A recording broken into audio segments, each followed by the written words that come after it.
Como é que vocês fazem quando tem uma crise, um problema que aconteceu lá? Talvez não seja diretamente em relação ao trem, pode ser em relação ao trem, em relação ao equipamento, em relação à sinalização, em relação à falha, a um processo, alguém boicotou de alguma maneira, sei lá, tudo pode acontecer. Alguém vai entrar num trem, de repente cai no vagão, não dá tempo de segurar. Ou seja, vai saber o que pode acontecer. No mundo Alstom, assim, a gente tem que avaliar qual que é a linha tênue ali, né? Então, onde que está a questão da Alstom em si ou a questão ali do operador e tudo mais. Mas acho que trazendo para o mundo da comunicação, acho que o gerenciamento de crise ele é igual para todo mundo e também não é igual. Acho que o gerenciamento de crise ele não tem uma fórmula matemática, ele não é uma receita de bolo.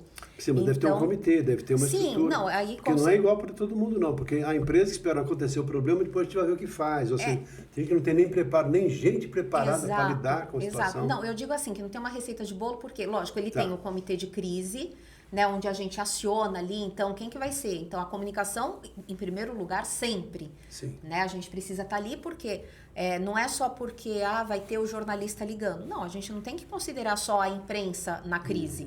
Né? A gente tem os funcionários, a gente tem um cliente, a gente tem, né, a matriz, o acionista. A sociedade. Então, a gente tem ali o comitê onde a gente precisa estar conversando sempre. Quem são os executivos envolvidos naquele comitê onde, né, então é o time de qualidade, é o time de RH, o jurídico principalmente.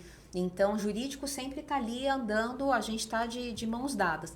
Mas eu digo que não tem uma receita de bolo porque nem sempre aquilo que a gente fez para uma crise vai funcionar para outra. Sim, porque nem sempre a crise ela vai impactar o funcionário, nem sempre a crise vai aparecer na imprensa. Então, quantas vezes a gente faz um posicionamento para a imprensa e a gente não vai precisar, porque acaba, né, assim, ela é tão bem gerenciada, administrada, que ela acabou não batendo ali no jornalista.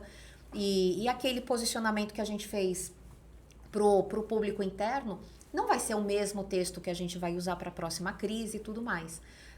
Mas acho que, né, no mundo ali da comunicação, que eu sempre falo isso independente, né? Quando eu estava em Cargill, quando eu estava em Exalta e tudo mais, comunicação sempre tem que estar envolvida, porque a crise ela acontece e as pessoas elas ficam tão envolvidas ali naquela situação e a comunicação às vezes pode ser a última a ser envolvida. E aí a gente acaba perdendo tempo para trabalhar no posicionamento e aí até a gente entender o que foi que aconteceu, para a gente conseguir se atualizar, né? Demora tanto tempo e às vezes é o jornalista que liga e fala assim, poxa, mas... E aí você fala, não tô sabendo? Ou então, preciso... Né, poxa, procurada a empresa nos pronunciou, procurada...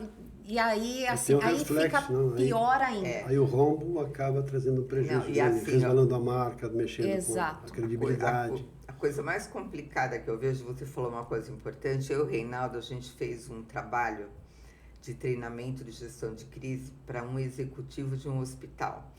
E o hospital é um hospital assim, não é em São Paulo, mas é fora de São Paulo e ele é padrão Einstein na localização.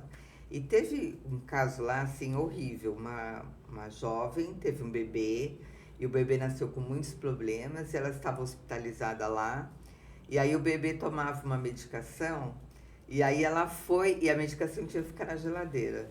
Ela foi e viu que a medicação estava fora da geladeira. E o pior de tudo, estava com data de validade vencida. Aí ela fez um vídeo muito comovente, que o bebê dela estava morrendo por causa do hospital, fotografou a medicação. Bom, aí na imprensa local foi assim, aquele escândalo, né? E nós trabalhamos com o executivo para ele poder falar com a imprensa, para ele criar uma série de posicionamentos, comunicados, porque ele não tinha assessoria de imprensa, não tinha nada. Então você falou uma coisa muito importante, cada caso é um caso. Então como é que você lidaria com esse caso? Não tem como lidar, porque é um caso sério, nós orientamos, né, de forma que o jurídico, o corpo médico e nós como comunicação, para que eles vissem, analisassem se o bebê faleceu mesmo em decorrência daquilo, ou ele faleceu em decorrência dos problemas que ele tinha. Aí teve um laudo e com base no laudo foi emitido um comunicado para a imprensa e acabou não dando em nada. Mas é bem sério, eu acho que a coisa mais difícil Cada caso é um caso. no trabalho de comunicação, justamente é você fazer uma gestão de crise e as empresas, pelo menos nós que temos uma agência, não estão, nem todas, mesmo algumas grandes, têm comitê de crise, sabe o que fazer, não sabe como monta, não tem um manual mínimo de vulnerabilidades que a empresa tem, né? No caso da Alstom, quer dizer, ali no meu caso em Sim Comunicação, além de eu trabalhar com o meu comitê de crise, porque muitas vezes, quer dizer, eu estou falando também com o meu cliente, né? A crise acontece com o meu cliente. Então, eu também preciso estar muito ali em sintonia com o time de comunicação do cliente.